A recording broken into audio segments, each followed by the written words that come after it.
Three tips. Okay. The first one is definitely be in the moment.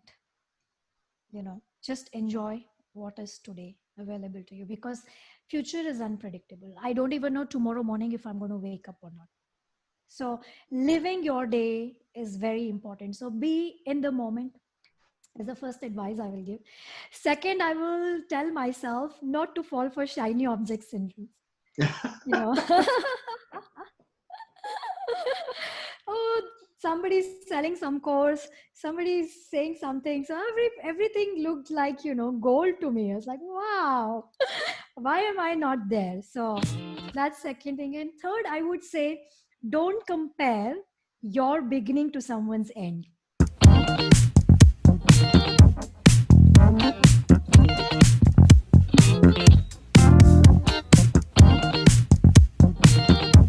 Hi, Kajal. How are you? I'm very good. Thank you, Peter. How are you? I'm doing fine. Thanks a lot. Now, you are living in Singapore. Yes, I am. How is life in Singapore right now? It's humid and we are still in lockdown. But slowly things are starting to open up. Government has released three phases, how they are planning to open up sectors, So it's good. Okay. Yeah. Now, I mean, yeah, I don't watch a lot of media, to say almost nothing. But can you tell me how did you experience Corona? And second question, what is the impact on the business you're doing? See, personally, I did not feel anything much. I Mhm. could feel the fear in the community, on the Facebook, social media, and but for me, I'm a very positive person. So I thought, as a leader, I need to step up at this time and help others Mhm. who are feeling this fear and help them overcome, because I think our mind is very strong. Whatever we play in our head has an impact in our life. So Mhm. personally, it didn't impact me so much. Mhm. And business wise also, I have not seen much of a drop, to be very honest. In fact, I have been more busy because my kids are at home now. I still do my podcast. My husband is working from home. So there was no point where I felt frustrated or I felt like this is damaging me or my business Mhm. in any aspect. In fact, I took this as an opportunity, because in the very beginning, I listened to some of the experts in the industry who kept repeating that this is the best time for you to come out of your best version. So I think I took that advice, and I stayed very positive, and I'm still continuing to doing what I was doing before COVID-19. And I mean, you help entrepreneurs escape burnouts and increase their productivity so they can achieve their goals faster. I mean, Yes.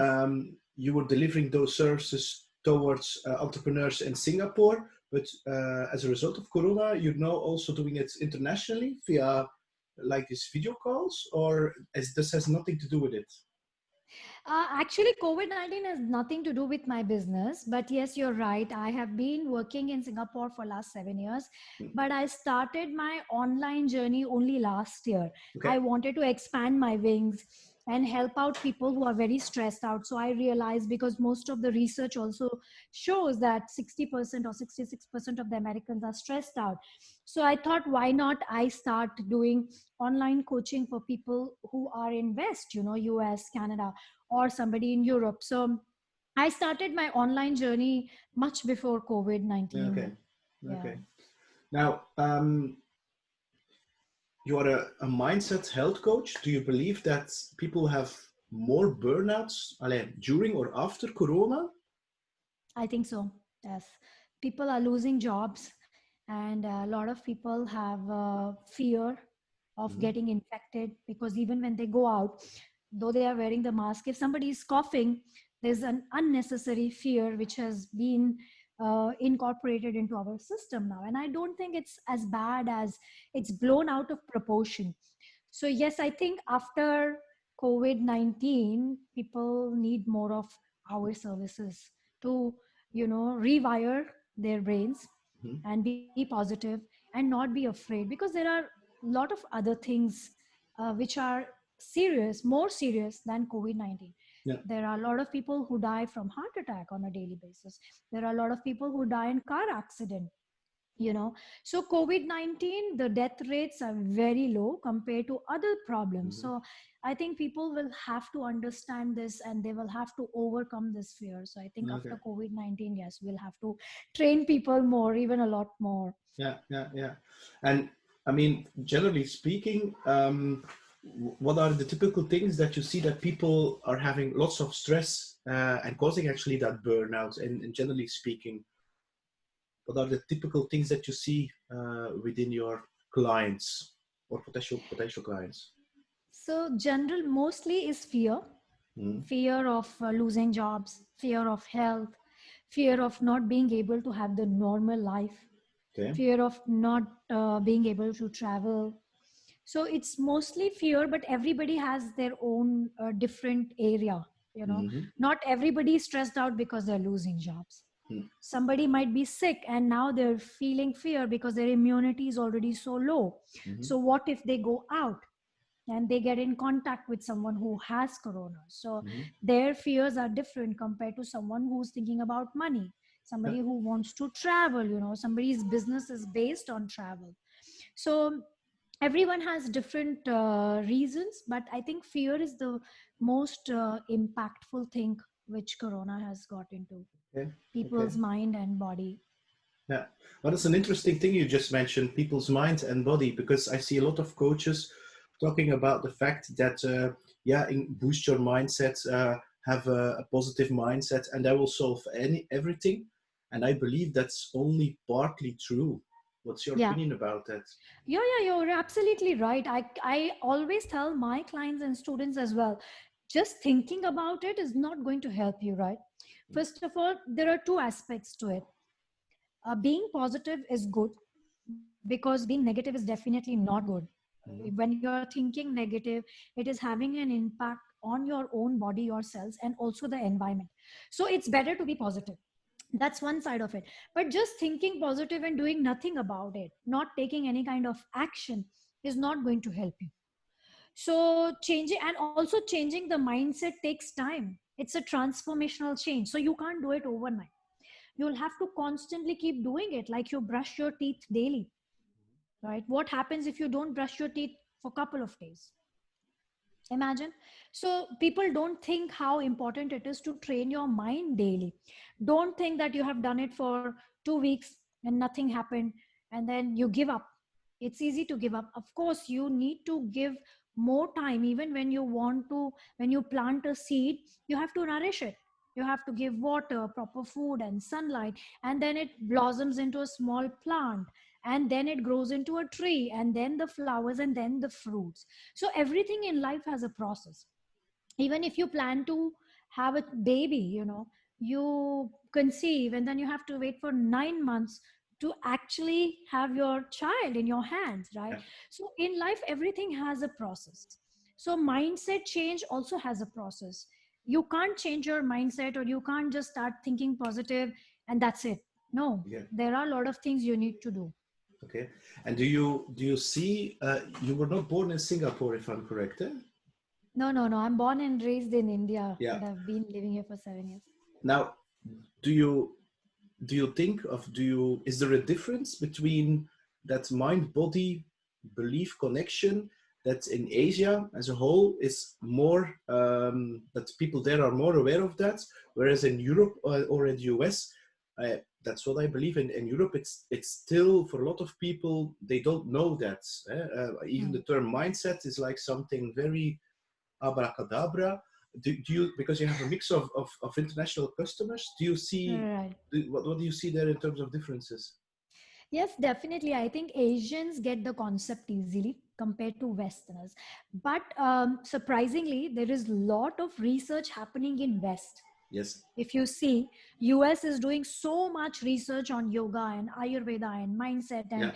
neuroscience, right? Yes. So slowly things are changing. Yeah. In the beginning, yes, probably 10, 20 years back, 2 decades back, I would say, It wasn't so easy for people to understand what your mind does to your body, or how mind, body, breath are interrelated. Yeah, People did not believe in that concept. yeah, Yes, but it's changing, and surprisingly a lot of research is happening in the West. yeah. And you were born into that, or is it something that you discover later on in your life? I would say there is a lineage, because my grandfather was not a MBBS doctor, but he was like a herbal doctor. Okay. He was a jaundice specialist. So when I was growing up, I saw him making medicines with herbs, you know. Yeah, okay. He would take roots or some seeds, and and people would travel from far to come to him and get the medicine, and he would just wrap the medicines in the paper, make the powder and wrap it in the piece of paper, small brown papers, and give them 7 doses, like Monday to Friday, take it and come back next week. So maybe that's in my blood little bit. But yeah, I grew up thinking about health most of the time. Even as a young kid, I always wanted to be healthy, always. I never ever wanted to fall sick. So I Okay. always thought about my old age when I'm growing older. I don't want to have any ailments. I want to be very graceful. I want to be energetic. So from my very young age, I would go for morning walks. I would eat healthy and do everything right. And then I studied it. I mean, I did work in corporate for a while. Yes. After I finished my graduation, I went and I worked in big firms, and I didn't like it. Like Why? within Why? first few years, I was like, I don't belong here. This Okay. 9 to 5 is not me. Okay. I like health and wellness industry. I Okay. want to learn something which I can carry with me, within me. I don't have to, sell products. I can sell my knowledge. So then I left the corporate world and I went back and I started studying yoga and Ayurveda and Reiki healing and nutrition. So that's how I got into it. And That's what triggered you to start your own? How did that come? Was there certain events you had some kind of lousy manager, lousy boss, or something happened at your work that you say, I had it, I quit. You put the whole thing on fire, and you said, I'm going to start my own company. How did that process yeah. work? It might not sound so good, but yeah, I never liked the politics in the office. Okay. I never liked the racism, and I work in Dubai, right? So I could always feel being an Indian was a disadvantage, So I didn't like it. Somehow I was very authentic and transparent. And I was like, I couldn't take that. I would not go and please people to get my work done. And, I and I felt that I was not being appreciated for the work I was doing. There were other people who were climbing up the ladder. So in first few years only, I was like, no, I don't belong here, and there's nothing that I can change here. So it's better I go out and do something which I like and I'm passionate about. And then you started your own company.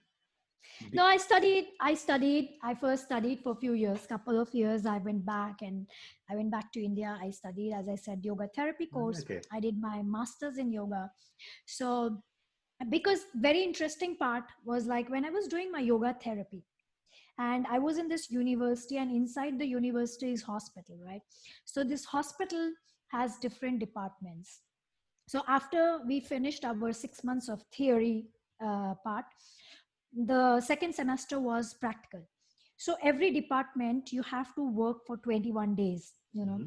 So I would go into diabetes section for 21 days, and then I would go to asthma section for 21 days. And these were real patients. And then when I went to Parkinson's, I realized there are a lot of people who can't even do yoga. There should be more to yoga for people who can't move their body. So yoga is not the solution for everybody. Hmm. So that triggered more curiosity inside me. And then when I went out and I explored, okay, there is Ayurveda massage, where people Yeah. can go for 60 minutes massage therapy, and then blood circulation improves, oxygen level improves. It has its own therapeutic benefits. So people who have Parkinson's, or who are physically not well to do yoga, might try Ayurveda. So I learned Ayurveda as well, like massage therapy for 45 days. And then I again realized, I was like, there is more to it. What if people don't want to get massage? Because there are a lot of people who don't want anybody else to touch their Hmm. body, right? Okay, then I went and explored Reiki healing. Yeah. which is like healing with your Yeah. palms, and you can do distance healing. So I learned Reiki healing as well. So I wanted to be a one stop shop solution provider for anybody Mhm. who has mental problem, physical problem, or emotional problem. Yeah, but the thing is, I find it very interesting. A lot of entrepreneurs who will living out of their heads will not see what the relationship is between those techniques and also breathing, where we're going to ask you a question in a second, and the fact that they are an entrepreneur and what that has to do with scaling their business. But for you, Hmm. it's connected because the person who you are, that's the business you are, is just an extension of who you are. Yes. So can you explain a little bit why you see the connection between yoga, Ayurveda, and all the other techniques and entrepreneurs? Because a lot of people think, yeah, but she's a yoga teacher or an Ayurveda teacher, where you are saying, no, no, I'm going to coach entrepreneurs to make sure that they can scale and grow their business. Yeah. So see, I've been doing this for 10 years. Initially, I started with yoga and Ayurveda and Reiki. Then I studied nutrition as well. Mm-hmm. And through my experience, after meeting my clients and working with them one to one in group coaching classes, I realized there are some people who will not believe in yoga and Ayurveda as well. And there are some people who don't have time. They don't have time. They're so busy. So I asked myself, how can I serve these people who don't have time or who don't believe in yoga or Ayurveda or massage therapy or Reiki healing? How can I blend these two together? So I thought, okay, there are some tools and techniques which I can pull from my knowledge and experience and offer it to entrepreneurs. Then they don't have to step out of their office. There are some breathing techniques. There are some deep relaxation techniques. There is sound healing. I use singing bowls. There is consultation. Sometimes I have clients who only need to talk. They have their limiting beliefs. We need to work on the mindset. So I try to use the tools and techniques I have learned from there and incorporate into something which people wanted and they are comfortable to accept, Okay. if And that makes sense. yes, and how does that process work? So you have a first intake dialogue, and then you're going to see, based on that conversation, what are the techniques at that moment that person can needs in order to grow as a human being.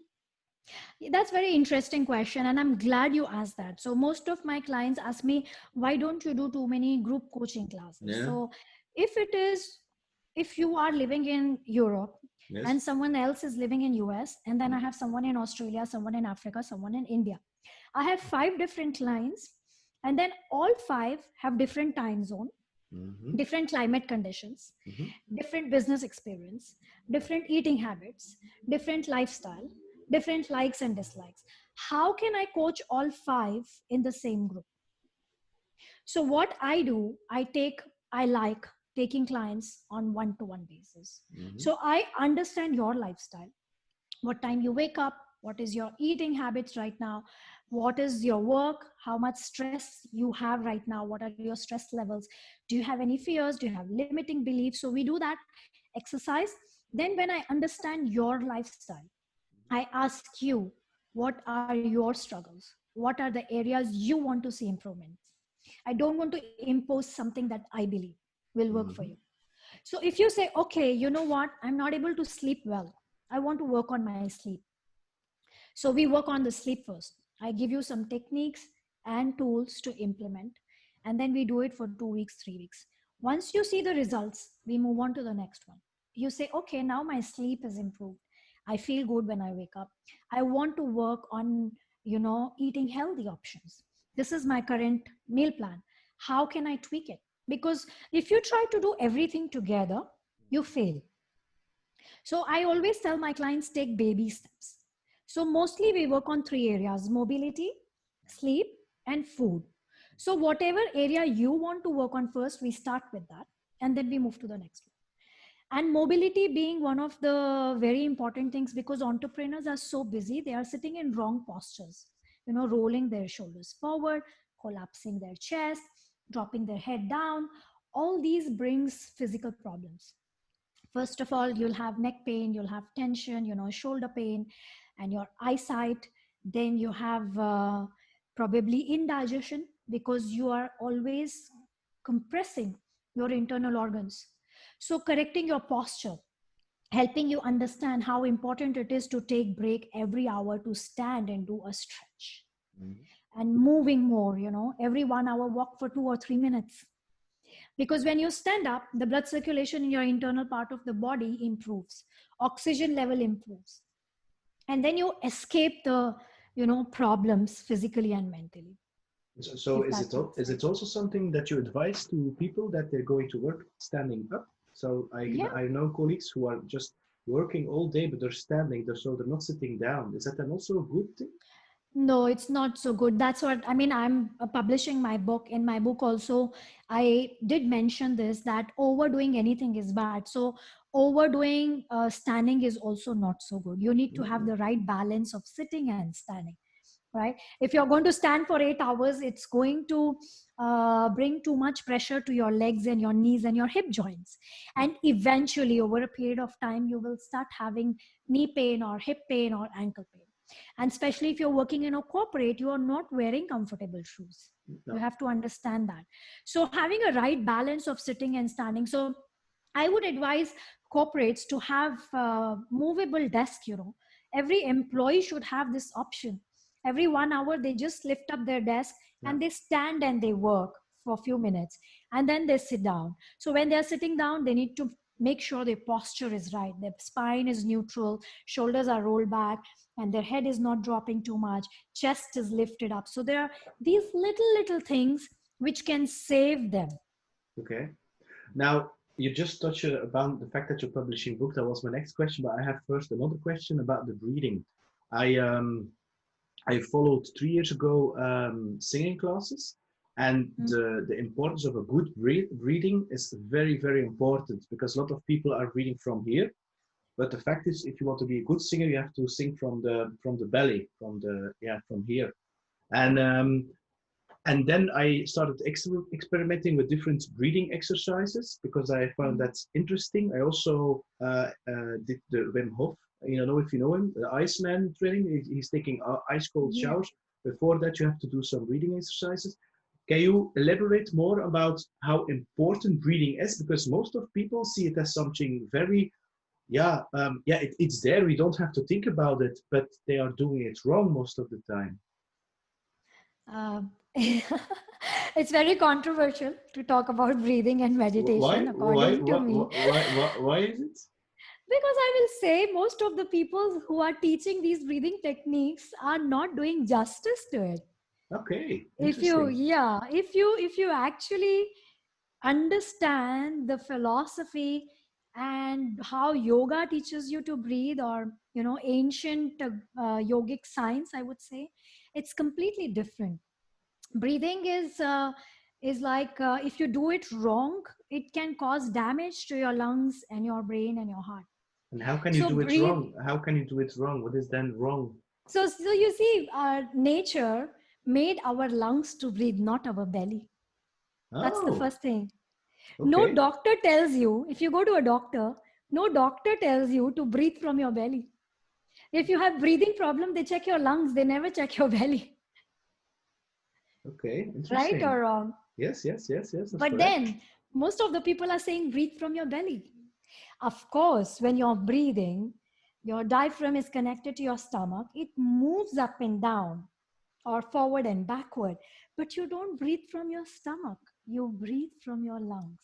Okay, And there is there's a lot of I think research happened on this as well. Maybe I should study about it more. But when you breathe from your stomach, it helps you feel good for that moment, yeah, right?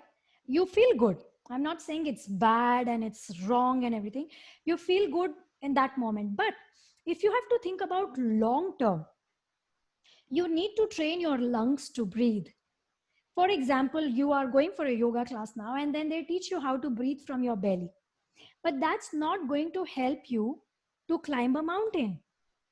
If you're planning to go on hiking, or if there is a situation, there is a fire in your room and you have to run, you need stronger lungs to uh, handle that kind of stress. and not to go into much detail, but how do you do that? Breathing out of your lungs. So mostly when you're breathing, first of all, your posture needs to be correct. You need to Mm. lift your ribs up, Okay. because the energy in our body is restored here in our ribs.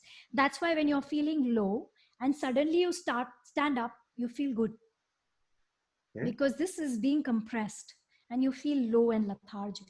The moment you stand up, your ribs have some space here, it creates space and you feel good. It gives you a boost of energy. So lifting your chest up, rolling your shoulders back, and focusing more on your lungs when you're inhaling and exhaling, not on your stomach, and not Mm. forcing your breath. In the beginning, as a beginner, you just have to watch your breath.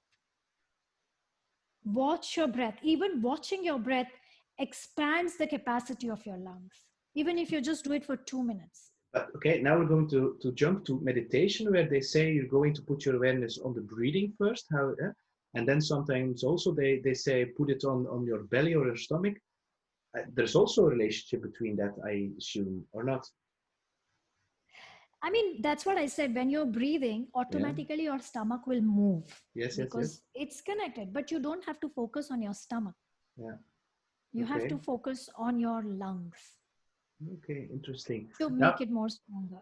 you mentioned in the same sentence that it's controversial, breathing and meditation. Is it also Yeah, yeah. something that we do wrong in meditation also? So you see, to actually meditate, you need to have a calmer mind. And nobody has a calm and quiet mind. And people say, oh, if you have too many thoughts, meditate. But if Mm. you have too many thoughts, how can you meditate? You will That's not be able to difficult. meditate. You can be mindful, you can relax your breath, you can relax your body. But if you're in a true deeper sense, meditation means actually calming your mind completely, preparing your body to sit for meditation, preparing your lungs to breathe when you're in the meditative state. So that's why yoga has this 8 stages. In first stage, you practice yoga postures for many years until you gain mastery over your body and your lungs. Then you move to breathing. That's the level 2.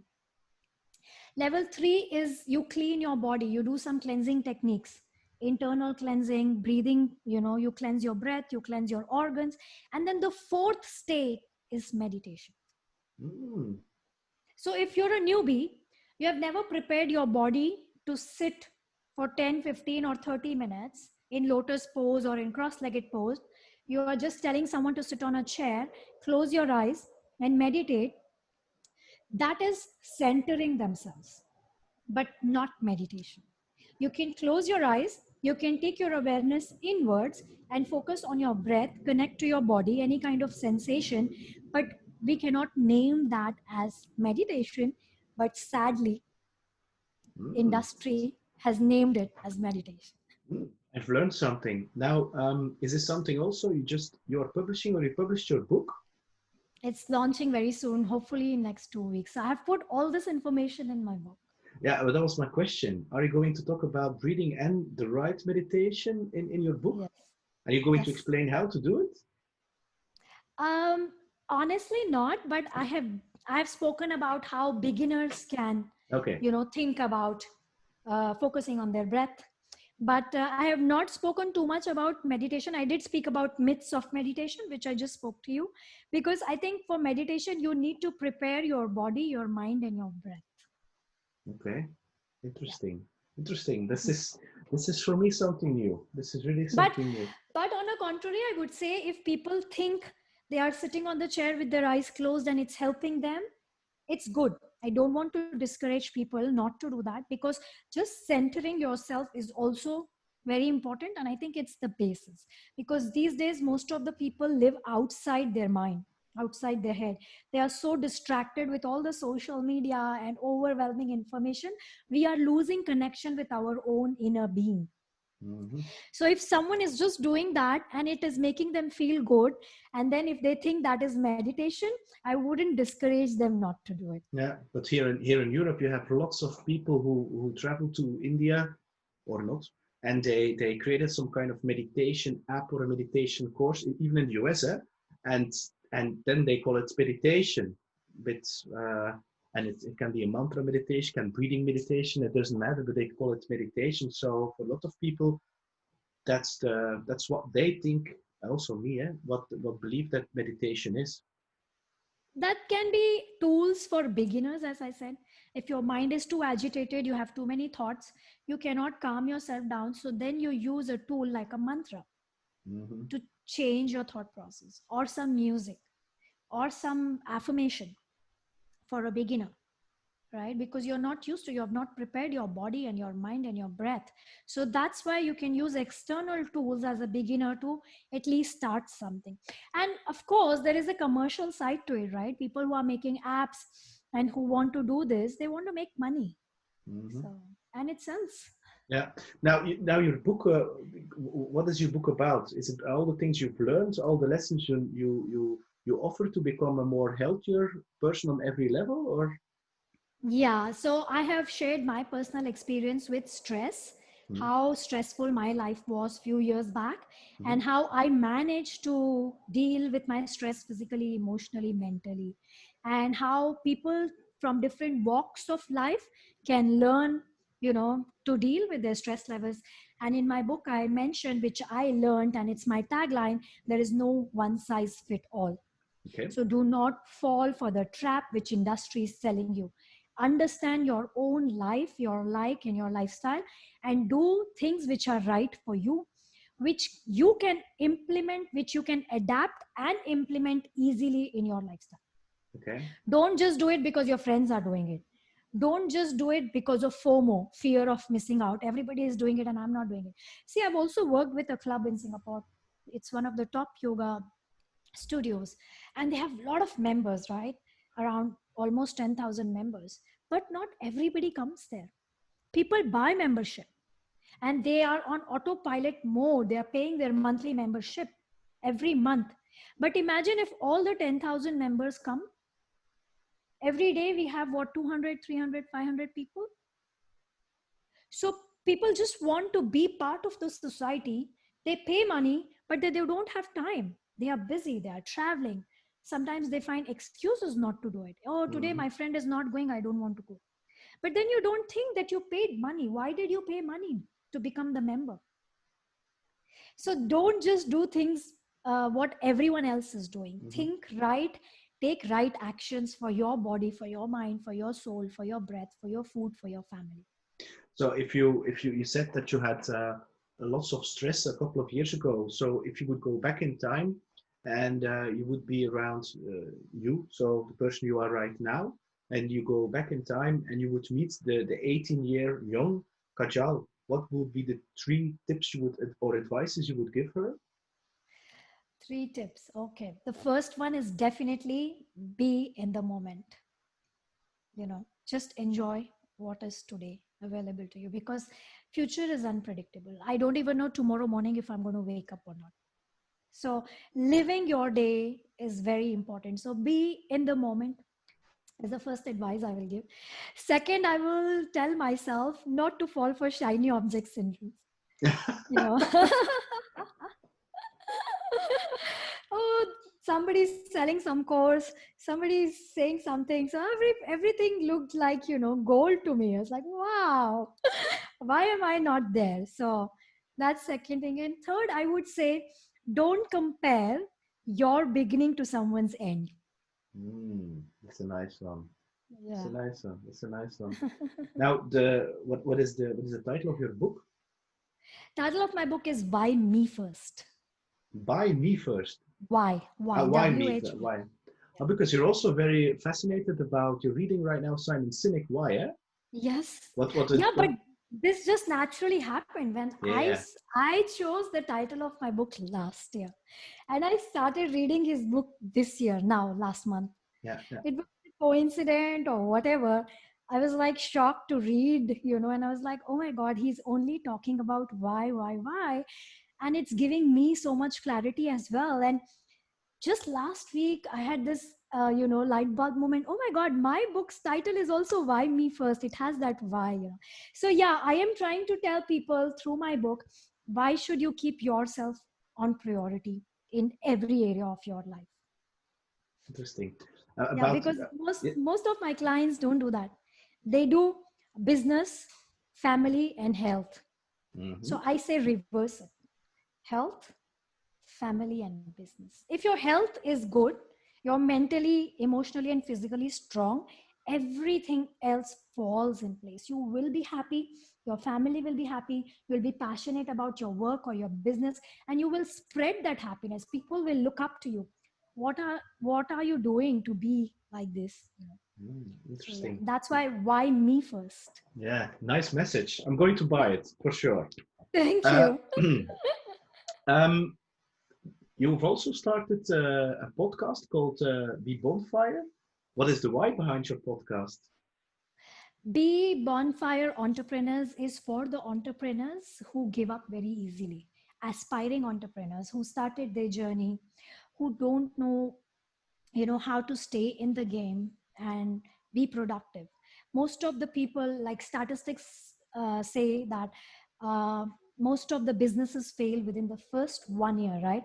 So I want to help entrepreneurs, giving them advice, bringing experts on my show who are successful entrepreneurs, helping the aspiring entrepreneurs understand that nothing happens overnight. Mhm. You need to be consistent, you need to take action, you need to take care of your body and your mind so you don't burn out and you stay in the business and gain all the success. Great, great, great. Now, who are the people that inspire you? Who are your role models at this moment? There are a couple of people. I would say Tony Robbins is one of Yes. my great inspiration, and Simon Sinek is definitely Yeah. one. I mean, I've listened to his videos couple of times in last few years, but when I started reading his book, I was like, I'm literally falling in love with this book and this guy. And Russell Brunson inspires me Yeah. a lot because I think he has this passion and vision for marketing and sales. And yeah, I think these are few people in the industry who inspire me to do what What I'm doing. what I like about you and about the conversation is the fact that you mention health and the mind-body connection, and also you like sales and marketing, because for a lot of people, sales and marketing is something bad. But for you, not. No, it's not bad, but it's like people struggle, right? When it comes to sales and marketing, I'm also not very comfortable. I'll be very honest about it. I also have my days where I think, oh, what am I doing? I can't sell. I'm not good. I'm actually not selling. I'm not good at sales. I'll accept that. But people inspire me that it's not as bad. Like last time I remember when I was talking to you, you said this very beautifully: sell without selling your soul. Yeah. So that's me. I want to sell, I want to give people health and happiness, and I want them to understand that it's okay to be, it's okay to fail, it's okay to get up again and restart, it's okay to be fearful, it's okay to feel all what you're feeling, but be consistent. But I would not do anything unethical, Hmm. just to make quick money. So Hmm. I will not sell my soul to make money. Yeah, but people buy you. You are the product, not the things, not your books. You are the product. You are the Yeah, but a product. lot of people don't understand that, you Yeah, see, Peter, yeah, I know. But because of the shiny object syndromes and FOMO. I think these two are playing big time on people's mind these days. yeah, but if would a lot of people would know that, we wouldn't have had a journey to tell that story. Absolutely. Yeah, yeah. Now, if you look back then, for your 10 years as entrepreneur, what is for you then the biggest struggle slash lesson that you have learned that you would do again as an entrepreneur? Biggest lesson I have learned is I have learned to take imperfect action. Mm-hmm. Initially, I was very afraid, especially when I started doing my videos and, but then I realized, because I also had people advising me, oh no, you should look good and your videos should be amazing, so even if you look back 10 years after, you should feel good and proud about what you have created. And that stopped me for a while. Okay. It was not giving me that kick to actually do my videos and do. But then I realized, sorry, excuse me. Then I realized it's okay to take imperfect action, and I think I would do that repeatedly. Yeah, that's the same for me. I mean, you have to start somewhere, and you have to accept that.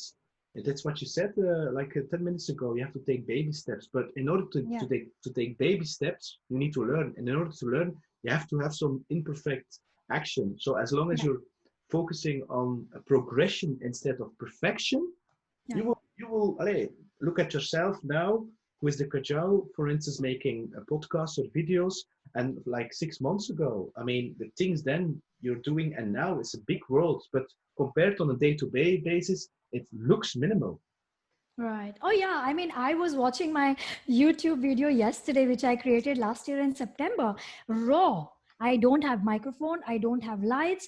I did it on my iPhone. Nothing. I didn't even, think about my appearance. I just started and that's it.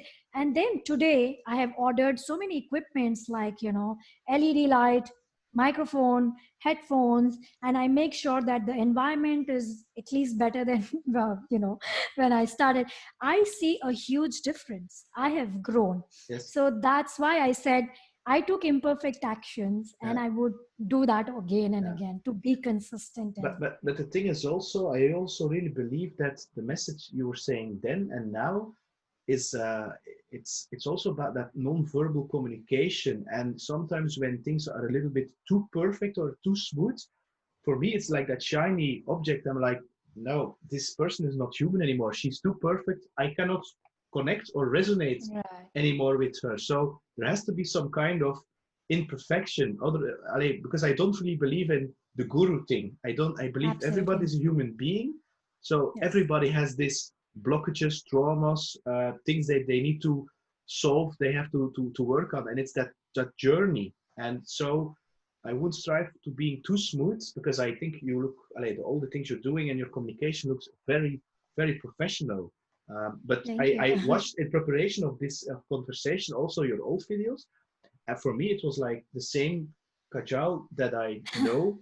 So I didn't for me, I look behind that, you see really the essence of somebody instead of all the outside, yeah, shiny things like that. And of course it's nice and you need to do that, eh? I fully agree with that, but I still also think that it needs to have that core. But Right. you No, can have all the absolutely. you can have all the shiny things, but without core, without message, without gift. No, I agree. I mean, I have improvised, but I think I'm still authentic. I was authentic then, and I'm authentic now. Only thing is like maybe the gadgets are new, and it is improvised a bit on my video making skills or audio skills. But it's me the same, and I'm on the same page like you. We don't have to always show the good side of us. No. That's what media is doing, and that's what I tell my clients. Yeah. Everything you see on social media is not 100% right. No. People are only showing good version of themselves, but in real life it's different. Yeah. I'm not perfect, and I don't I'm not afraid to say this. Even when I go live on Facebook, when I'm talking to my community, I always tell them I'm not perfect. I have learned. I still do mistakes. I still have my fears. Some days I wake up and I'm like, oh, I don't want to do anything, Mm-hmm. and some days I still feel I want to give up. Mm-hmm. So it's okay. We are all human beings. Like you said, we don't need to create a false persona of being a guru or something. Yeah, yeah. I would rather resonate with someone who feels that they can resonate with me, Mm-hmm. and then I am just a few steps ahead of them, and I can hold their hand and help them. Yeah, but it's the things, all the lessons that you have learned. For instance, you're going to teach me everything that you have learned. That still does not make me you. And Yeah. because you are driven in your area, you will always be ahead. It's the same with me. It's exactly the same. And you also learn from people like you and the other way around. Now, Absolutely. within 10 years, who is Kajal? Ah, very interesting. Within 10 years, Kajal is a free bird who can travel anywhere across the globe without having to think about anything. There is an business which is running on autopilot mode, and I want to travel across the globe inspiring people, you know being keynote speaker, talking to people and helping people become more healthier and happier, because I think life is too short, and there are a lot of other things which are stressing us out, Mhm. but there are also other things which can help you be happy. So travel freely without having to think about anything at all, kids and business, and inspire and impact people's life. Cool. But then your kids will go to university or school or something. Hopefully. Yes, they're 7.5 and 5 years now. Okay. Yeah. Okay, cool. Now, you're going to publish your book within like, a week, 2 weeks or something. You have Yes. your podcast, you have your own business, you're very visible online. What's next for you? What's next is A creating a movie? course. Of course. Okay. Already thinking about it, because now once the book is launched, podcast is anyway up and running. I can't sit idle. I have clients, but I need to find something to create a course now. It's in the back of my head. I'm like, what should I do next? What should I do next? So maybe creating a course. Cool, cool. Now, last question. Um, what is still a crazy but a big crazy dream for you? A crazy one, eh? If you're saying, I want to be on stage next to Tony Robbins in Las Vegas, that's a crazy dream. It To is. be or to do? To be or to do? You say it is? I want to be on opera show. Okay, cool. Yeah. I had somebody on the I podcast who is a neighbor of opera, so everything is possible, eh? really, I've mentioned this in my book as well, in my dedication. I was like, I grew up watching her shows and I was so fascinated. And I was like, every time I would watch the show, I would be like, one day I'm going to be there. So I mentioned that in my dedication, that I give opera as credit, because she has been an inspiration in my life. And now I visualize that opera is inviting me to her show Yeah, because she read my book, Why Me First, yeah. and she liked it. And maybe that's one of the crazy things. No, But no, apart, I don't think it's crazy. I mean, I mean, if you, Quincy Jones, the producer of Michael Jackson and US for the World, he actually discovered in the 80s Oprah Winfrey, because you know the story of Oprah. It was she had a very difficult youth, um, and there is an Indian PhD psychologist called Dr. Shefali, who lives in New York, I believe. And she was doing her parenting, yeah, how to say yeah. it, philosophy and her books about 10 to 15 years. And I believe she was mentioned one time by Eckhart Tolle, and immediately Oprah picked her up. But it took her years to come there. And now she's actually very close with Oprah, and she's in her Super Soul sessions. Mhm. So it's possible, eh? Yeah, I believe in it. Anything is possible. Because I tell people, impossible also says I am possible. Possible, The yes. spelling of impossible. So it is possible. Yeah, there are multiple things. I mean, of course, I would love to be on the same stage with Tony Robbins, Dean, and Russell, and Oprah and me together. It's like I keep thinking about all these things, but sometimes then I ask myself, "Are you crazy?" And then I say, "No, I'm not." You will No, see it no, one no, day no. happening. I mean, these crazy dreams, they give you that fire to yeah, to dream big. And I think, I mean, if you stop dreaming, I mean, it's like landing on the moon. What's next? If you don't have any dream anymore, what's the Right. reason then? And then you just go on with the things you're doing day to day. Yeah. You know what? Without the, Recently, I watched, if I can share this with you if we have time, I watched the documentary of Becoming by Michelle Obama yes, on Netflix. And I was so inspired, and I was sharing that with my husband. I was like, we think that people who have power and who have money have it easy, but it's actually not, right? Everybody have their own pain and their own troubles and their own traumas. So my husband just said, why don't you go and work with her?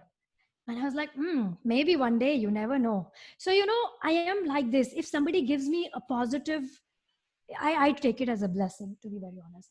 My mom taught me if anybody is telling you something nice, don't say no. So I've Mm. learned that. So when my husband said, why don't you go and, work with her? I was like, wow, why not? So I am a person who would take everything in a positive way. If somebody is giving me that kind of vibes or energies, why not? Who knows that his blessings might come true tomorrow. So I was like, okay. So, if you talk about crazy things, I am like this. I Yeah, now but started dreaming about, being a health consultant for Michelle Obama in my mhm. head. I'm already doing that.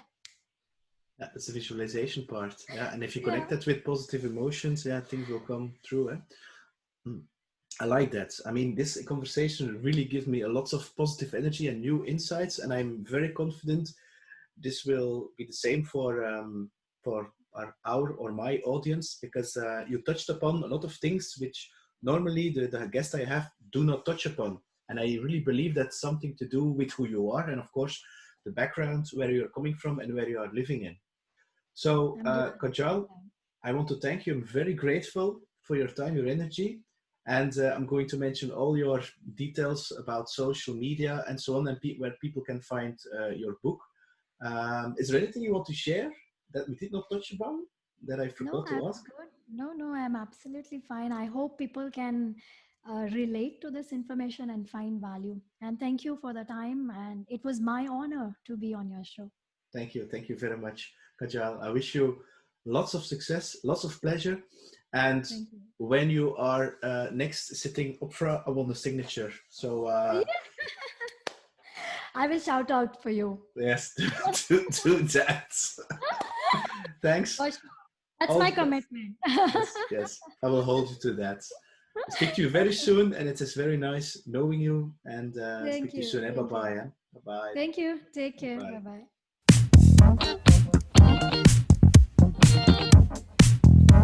bye.